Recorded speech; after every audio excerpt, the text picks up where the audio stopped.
peace, alafia, and to my fellow owls, aburu ubuye.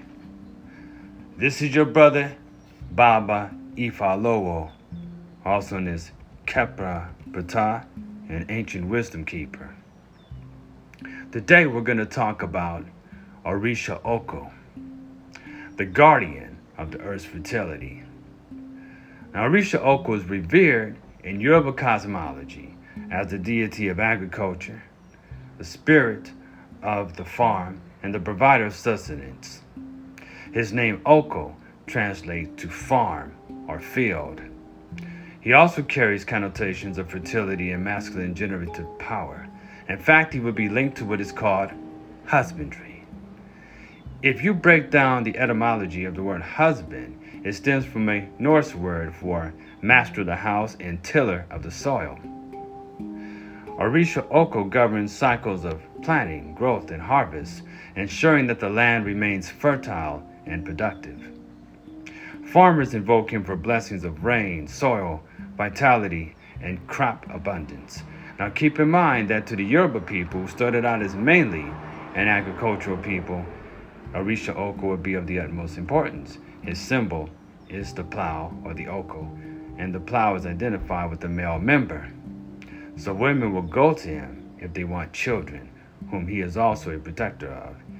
He protects those who seek justice when falsely accused as well. In fact, in many ways, Orisha Oko is similar to the ancient Kemetic ancestral netter called Osir or Osiris. Now, when we look a little bit deeper, we see that agriculture is not merely livelihood in the Yoruba tradition. It is also a spiritual covenant between humanity and the earth, Onile. Orisha Oko embodies this covenant, acting as the intermediary between Olodumare, the supreme creator, and the people. To cultivate the soil is to cultivate the soul. His presence is felt in the rhythm of the seasons, the hum of the bees, and the spouting of the seeds. He teaches that respect for the land is essential for survival and spiritual harmony. He will accept offerings of things like peanuts, yams, cassava, corn, palm oil, and so on. Anthills are also sacred to Orisha Oko, and one of Orisha Oko's most sacred allies is the bee, which symbolizes pollination, wisdom, and ecological balance. Bees are seen as divine messengers, transferring life between plants and ensuring the continuity of food sources. In some traditions, it is said that when a bee hovers over a devotee, it signals impending prosperity and divine favor. Their organized labor reflects Orisha Oko's values of diligence, cooperation, and sustainability. Orisha Oko is said to possess two personalities, one that emerges during the day and another at night. In daylight, he is a benevolent farmer, upright and nurturing. But as night falls, he transforms into a more mysterious figure, sometimes associated with Iku, meaning death. This duality reflects the cycle of life and death, sowing, reaping, and so on. Now, the spiritual truth that all growth is born from decay. Now, there's also such thing as the canoe star, the celestial navigation and timing. Now, a lot of times when you're dealing with an agricultural society, they kept track of what took place in the heavens, like stars, or they may also have really paid attention to the ability to keep time or seasons. So a lot of times your agricultural societies will come up with the calendar and pay special attention to the calendar so they can plant their crops. So the canoe star is a symbolic reference to a constellation or guiding celestial bodies. It's deeply tied to Orisha Oko's agricultural wisdom. In traditional Yoruba cosmology, stars are used to mark planting seasons and predict rainfall and navigate spiritual journeys.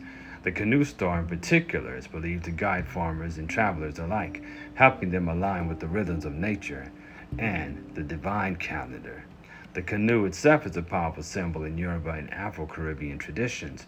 It represents movement across realms, from land to water, from physical to spiritual. Orisha Oko's connection to the canoe star suggests his role as a navigator of transformation, helping souls traverse the boundaries of life, death, and rebirth.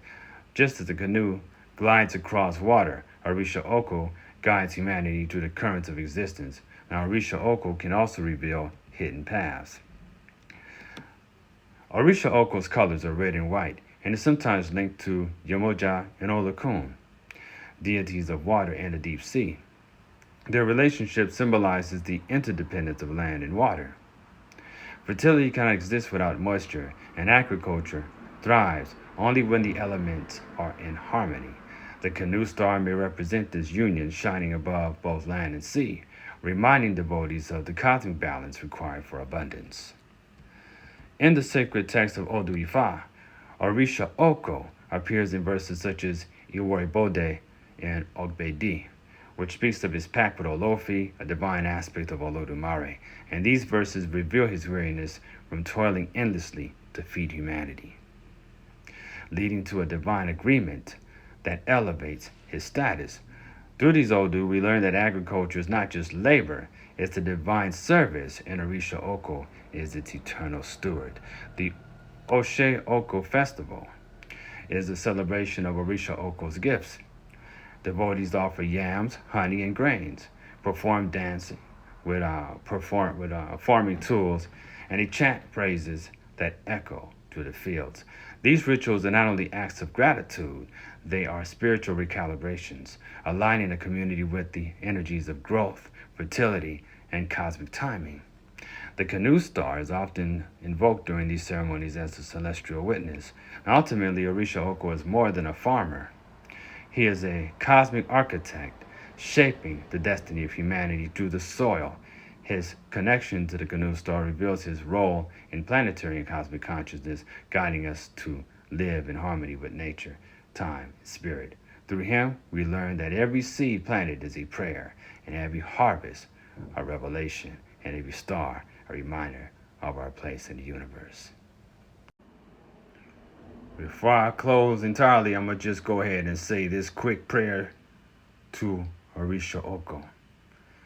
Mojuba Orisha Oko, alagbara ile mojuba o. Agba ile tienda, alafia sile mojuba. Orisha Oko, eniti enyo ikoko. Otito sore ile mojuba o. Ashe. This your brother Capra Pata hollering at you and signing out. We're going to talk a little bit more about the Orishas. In fact, the next time we're going to talk about Baba Luaye. This is your brother Capra Pata, also in Sifalowo, an ancient wisdom keeper, signing out. Peace.